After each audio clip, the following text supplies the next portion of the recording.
কখনো ভেবে দেখেছেন কি হয় যখন একজন শিল্পীর প্রতিভা এতটাই বিশাল হয়ে ওঠে যে তার ছায়াটা একটা গোটা প্রজন্মকে ঢেকে ফেলে? তারপরে যারা আসেন সেই শিল্পীরা নিজেদের রাস্তা খুঁজে পান কিভাবে? আসলে ঠিক এই প্রশ্নটাই একসময় তোলপাড় ফেলেছিল বাংলা কবিতার জগতে, রবীন্দ্রনাথ ঠাকুরের পরে। ব্যাপারটা তো শুধু বাংলা সাহিত্যের নয়, তাই না? পৃথিবীর যে কোনো শিল্পের ইতিহাসেই এই প্রশ্নটা বারবার ফিরে এসেছে। আর আজ আমরা এই ফ্যাসিনেটিং প্রশ্নটারই উত্তর খোঁজার চেষ্টা করব। চলুন গভীরে প্রবেশ করা যাক।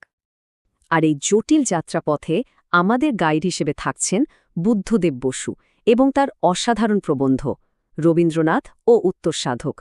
তিনিই প্রথম আমাদের চোখে আঙুল দিয়ে দেখিয়েছিলেন রবীন্দ্রনাথের পর বাংলা কবিতার পথ চলাটা কতটা কঠিন আর একই সাথে কতটা জরুরি ছিল। তো চলুন আগে সমস্যাটার গভীরতা একটু বোঝার চেষ্টা করি। রবীন্দ্রনাথের প্রভাব ঠিক কতটা ব্যাপক ছিল, কিভাবে তা একটা গোটা প্রজন্মকে প্রায় আচ্ছন্ন করে ফেলেছিল। একবার কল্পনা করুন, একজন তরুণ কবি লিখতে বসেছেন, কিন্তু তিনি যাই ভাবতে যাচ্ছেন, যে ভাষাই ব্যবহার করতে যাচ্ছেন, দেখছেন যে সেই ভাবনার, সেই ভাষা, সেই ছন্দ সবকিছু তো রবীন্দ্রনাথ আগেই চূড়ান্ত রূপে লিখে রেখে গেছেন। তিনি একা শুধু একজন মানুষ নন, তিনি নিজেই যেন একটা আস্ত প্রতিষ্ঠান, একটা সম্পূর্ণ মহাবিশ্ব। বুদ্ধদেব বসুর এই উপমাটা কি অসাধারণ, তাই না?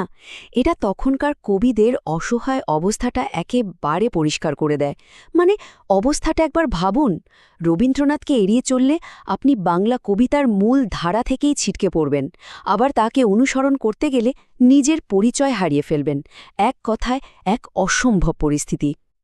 আচ্ছা, তাহলে এমন একটা পরিস্থিতিতে পরের প্রজন্মের কবিরা কি করবেন? তারা তো পড়লেন এক ভয়ঙ্কর সংকটে। কোন দিকে যাবেন তারা? বুদ্ধদেব বসু বলছেন, তাদের সামনে খোলা ছিল দুটো রাস্তা, কিন্তু মজার ব্যাপার হলো দুটো রাস্তায় ছিল আসলে কানাগলি।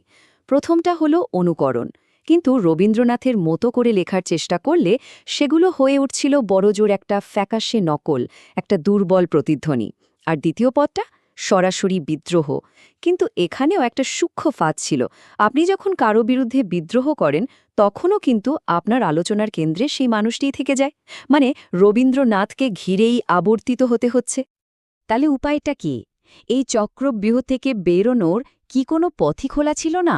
নতুন কবিতার জন্ম কি তাহলে হবেই না? আচ্ছা, এই যে অচলায়তন, এটা ভাঙলটা কে আর কিভাবে?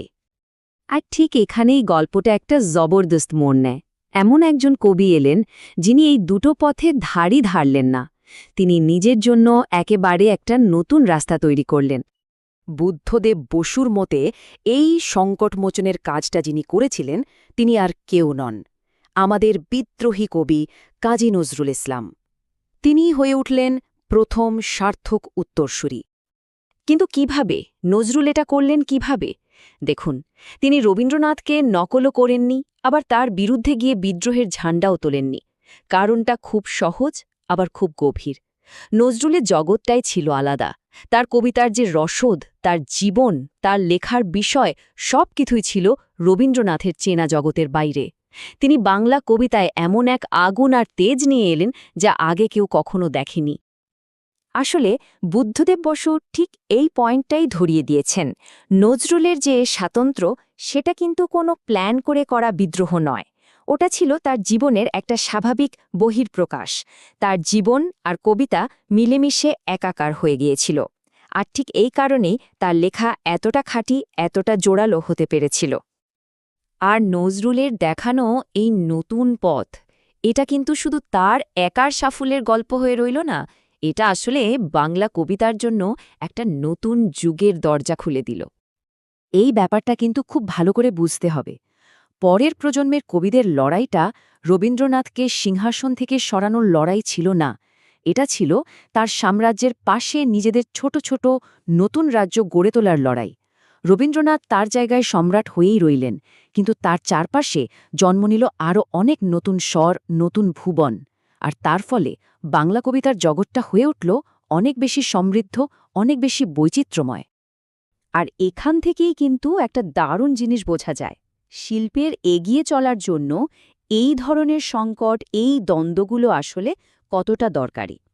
রবীন্দ্রনাথের ওই বিশাল বটগাছের ছায়ার সঙ্গে লড়াই করতে গিয়েই কিন্তু ৩০-এর দশকের কবিরা নিজেদের রাস্তা খুঁজে পেয়েছিলেন আর সেই লড়াইয়ের ফল হিসেবেই জন্ম নিল আধুনিক বাংলা কবিতা।